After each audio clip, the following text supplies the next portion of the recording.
আগের সফরে আমার যাতে এয়ারপোর্ট এসে থেকে গাড়ি নেই, আমাদের গাড়ি কোম্পানি গাড়ি পাঠায় না যাতে এয়ারপোর্টে। চিন্তা করেন কি দুর্গতি।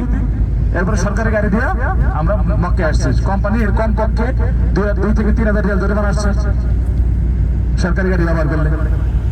কি করবেন, কোথায় যে কোন পরীক্ষায় করবেন আসলে কেউ জানি না, আমরাও জানি না আসলে। এই কারণে সকল অবস্থায় মনের ভিতরে একটা মেসেজ পৌঁছাতে হবে যে আলহামদুলিল্লাহ আলহামদুলিল্লাহ। এই ব্যাপারটা সবসময় ইতিবাচক থাকবেন, দেখবেন সব সহজ হয়ে গেছে। আমরা আজকে মক্কা সফরের ভিতরে যে স্থানগুলোকে আমাদের আজকে দর্শনীয় স্থানের হিসেবে নির্ধারণ করেছি, যেখানে যেখানে আমাদের সম্মানিত চালক সাহেব নিয়ে যাবেন, এর ভিতরে একটা জায়গা, প্রথম জায়গার নাম হচ্ছে, আমার সাথে সবাই রিপিট করবেন, জাবালে সুর। জাবালে সুর।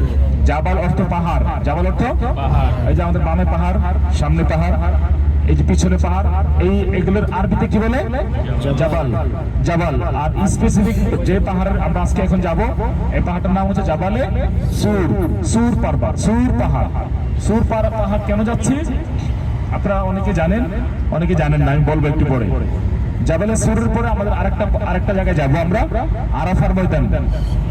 রিপিট করেন তো, কোথায় যাব? আরাফার ময়দান। আপনারা কি সবাই নাম শুনেছেন? জি। আরাফার ময়দান নাম শুনছেন না?